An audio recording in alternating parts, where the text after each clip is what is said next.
Okay, so how does one election in one country completely upend an entire region? Well, we just saw it happen. A single vote in Hungary has sent these massive shockwaves across the Western Balkans, basically redrawing the map of alliances and forcing everyone to figure out where they stand.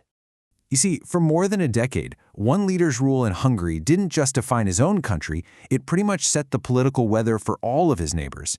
And now that he's out, the dominoes are starting to fall.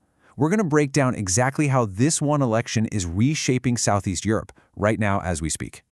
And this is the man right at the center of it all, Péter Magyar. That quote from his victory speech, "It wants to be a European country." I mean, that one line signals a huge break from the past, and it really sets the stage for everything we're about to talk about. So first, let's just get our heads around the scale of what happened inside Hungary. Seriously, this wasn't just another election. It was a political earthquake that completely toppled a 16-year-old regime. And just look at these results. The key thing here isn't just that Magyar's TISA party won. It's the margin, 53% to 37% over Viktor Orban's Fidesz party. This was not a close call. It was a landslide, a decisive rejection of the old guard. And a victory this big, it likely gives Magyar a constitutional supermajority. That means he has the power to change the country's most fundamental laws.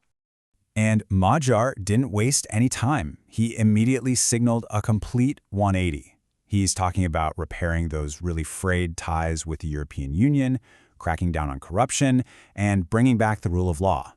So the main takeaway here is that Hungary isn't just getting a new prime minister, it's getting a whole new foreign policy, a new identity, really, on the European stage. Okay, so that's the earthquake. How did the tremors affect Hungary's neighbors? Well, the first big casualty was the sudden, and I mean total collapse of a really powerful and, let's be honest, controversial alliance. For years, you had this thing called the Orbán-Vučić axis. It was a cornerstone of politics in the region. But here's what made it so different. This wasn't some formal treaty between two countries. No, it was a deeply personal alliance between two leaders who just saw the world the same way. Both had this populist, autocratic style. And that personal bond? It basically became state policy. So what happens when one of those guys is suddenly gone? The whole thing just crumbles. So why was this so vital for Serbia? Well, think of it like this. Orbán acted as Belgrade's diplomatic shield inside the EU. Anytime Brussels was thinking about hitting Serbia with sanctions or political pressure, especially over the whole issue with Kosovo, you could bet that Budapest would be there to run interference, to block it. Well, that shield is gone now. And this just lays it out perfectly. It is a night and day difference. You're going from a personal, populist partnership that gave Serbia a veto shield to a formal, by-the-book relationship where Serbia gets no special treatment. For Serbian President Vučić, the entire diplomatic game board has just been flipped upside down. But believe it or not, losing a key ally wasn't the only challenge suddenly facing Belgrade. At almost the exact same time, a new military pact was taking shape right on its borders. Talk about a perfect storm. So, back in March 2025, you have three nations, Croatia, Albania, and Kosovo, coming together to sign this new trilateral pact. Now, it's important to understand, this is not a formal treaty like NATO. It's a declaration of cooperation. But it's still a really powerful statement about deep cooperation on defense and security, all with the stated goal of making the region more stable. And the pact's goals are pretty straightforward. They want to build up their own defense industries, they want to train their armies together so they can meet NATO standards, they want to fight stuff like disinformation, and then there's the kicker, the one that really lands with a thud in Belgrade. They explicitly want to help Kosovo join both NATO and the European Union. So let's put the pieces together. Your best friend in the EU is gone, and a new military pact is forming literally all around you. It's easy to see how, all of a sudden, Serbia finds itself feeling strategically isolated, maybe even backed into a corner. And this is the question now dominating all the strategic thinking in Belgrade. How do you play the game when all the old rules are gone and you're feeling increasingly boxed in? You don't have to wonder how Serbia feels about this. President Vučić said it himself, loud and clear. We are seriously endangered. From where Belgrade is sitting, this doesn't look like a defensive pact. It looks like a containment ring, designed specifically to isolate them. And what you're seeing here is a textbook case of something called the security dilemma. It's a classic trap in international relations.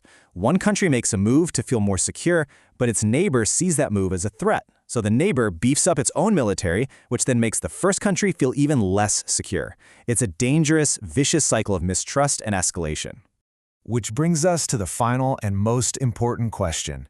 Now that he's facing this new reality, this strategic isolation, what are President Vucic's options? What's his next move? Well, from what analysts are saying, it looks like Serbia basically has three main roads it can go down from here. Each one comes with its own huge risks and potential rewards. Let's break them down. Okay, path number 1, the pro-Western pivot. This means going all in. Fully commit to joining the EU, bring your foreign policy in line with theirs, it's only at 47% right now, and start to distance yourself from Russia.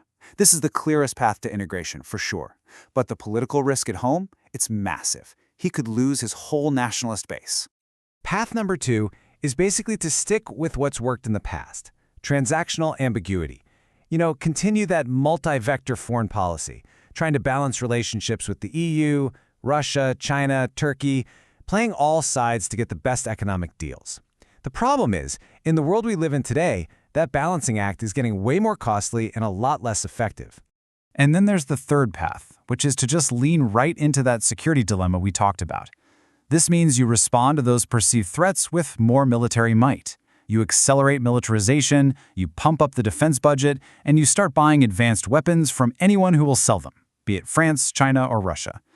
The huge danger here, of course, is that you just end up fueling a regional arms race that makes everybody less safe. So, that's where things stand. The tectonic plates of Balkan geopolitics have well and truly shifted. An old personal alliance is dead, and a new, formal security pact has been born.